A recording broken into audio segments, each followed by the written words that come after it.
महोबा में बीजेपी प्रत्याशियों के लिए जनसभा करने पहुंचे सीएम योगी ने सपा को कहा काम तमंचावादी और सोच परिवारवादी है। महोबा शहर के डाक बंगला मैदान में सीएम योगी जनपद के दोनों विधानसभा के प्रत्याशियों के पक्ष में वोट मांगने पहुंचे, जहां उन्होंने एक जनसभा को भी संबोधित किया। उन्होंने कहा कि बड़े लड़ैया महोबा वाले जिनकी मार सही न जाए, असल में आज दिखाने का समय अब आ गया है। जिसने बुंदेलखंड को एक एक बूंद पानी के लिए तरसाया, उन्हें ऐसा वोट की चोट देना है कि 10 दशकों के लिए उनके परिवार के लोग राजनीति से ही दूर हो जाएं। बीजेपी सरकार में पेयजल समस्या खत्म करने के लिए हर घर नल योजना के तहत आरओ का पानी पहुंचाया जाएगा, तो वहीं अर्जुन सहायक परियोजना के बाद अब केन वेतवा लिंक योजना से पानी ही पानी मिलेगा और यहाँ की धरती सोना उगलेगी। एक एक बूंद पानी के लिए तरसने वाले बुंदेलखंड को डबल इंजन की सरकार ने बड़ा समाधान दिया। बीजेपी सरकार महीने में 2 बार गरीबों को राशन दे रही है, लेकिन अवसरवादी लोगों ने कभी भी 2 बार राशन नहीं दिया, बल्कि सपा सरकार में इनके गुंडे गरीबों का राशन हड़प जाया करते थे। तो वहीं बहन जी का हाथी का पेट भी बड़ा है, उसमें प्रदेश का सारा राशन ही समा जाता था। ऐसे में कांग्रेस का क्या कहना, जब देश में संकट आता है तो भाई बहन भारत छोड़कर विदेश चले जाते हैं। जिन्होंने एक एक बूंद पानी के लिए बुंदेलखंड वासियों को, महोबा वासियों को तरसाया था, आज अपनी वोट की चोट से उनको इतना तरसाई है कि उनकी आने वाली कई पीढ़ियां राजनीति में आने का नाम ही न ले।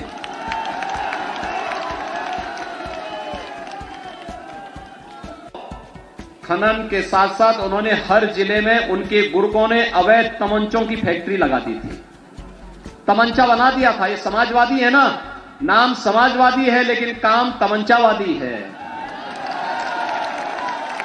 और सोच परिवारवादी है।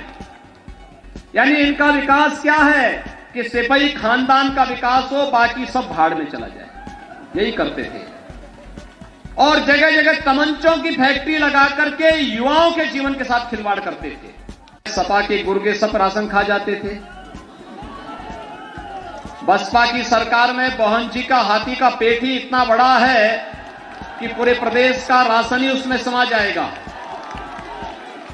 और कांग्रेस को तो बोलना ही क्या है, जब देश में संकट आता है भाई बहन भारत छोड़ करके चले जाते हैं। उन्होंने कहा कि समाजवादी और कांग्रेस ने बुंदेलखंड को चारागाह बना दिया और पूरे तरीके से खनन माफिया हावी रहे। उन्होंने कहा कि होली के बाद बुंदेलखंड एक्सप्रेसवे का उद्घाटन किया जाएगा और हर जिले में उद्योग क्लस्टर बनाकर लोगों को उद्योग से जोड़ा जाएगा। वहीं डिफेंस कॉरिडोर में बनने वाली मिसाइलों में बैठकर बुंदेलखंड के लोग पाकिस्तान बॉर्डर पर पाकिस्तान से लड़ाई लड़ने जाएंगे। उन्होंने कहा कि भाजपा रुकने वाली नहीं है, बुलेट ट्रेन की रफ्तार से आगे बढ़ रही है और 300 पार जाएगी। 2017 के पहले इस पूरे बुंदेलखंड को इन्होंने चरागाह बना दिया था। यहां की खनन में किस तरीके से माफिया हावी हो गए थे, कैसे इन लोगों ने पूरे बुंदेलखंड को तबाह कर दिया था। विकास तो नहीं कराया। आज तो हम बुंदेलखंड एक्सप्रेसवे भी दे रहे हैं, अगले कुछ महीनों में पूरा होगा।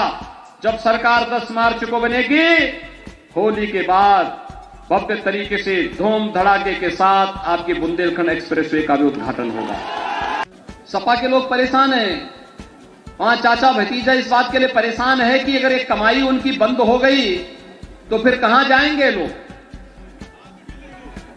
क्योंकि आज जो पैसे हम लोग एक्सप्रेस हाईवे में, डिफेंस कॉरिडोर में, हर घर नल योजना में, अर्जुन सहायक परियोजना में, केन बेतवा लिंक जोड़ो, नदी जोड़ो, कि मैं जो पैसा खर्च कर रहे हैं, गरीब के लिए मकान बनाने में खर्च कर रहे हैं, किसान के उत्थान के लिए कर रहे हैं, कन्या सुमंगला में खर्च कर रहे हैं। भाइयों बहनों, ये पैसा पहले भी था, लेकिन पहले यही पैसा इनका इत्र वाला मित्र लेके चला जाता था और उस इत्र वाले मित्र के लिए ही हम लोगों ने बुलडोजर भी निकाला है। एक नया बुलडोजर अब वो सड़क भी नहीं बनाता, बल्कि माफियाओं की छाती में भी बहुत अच्छे तक से तरीके से चलता है।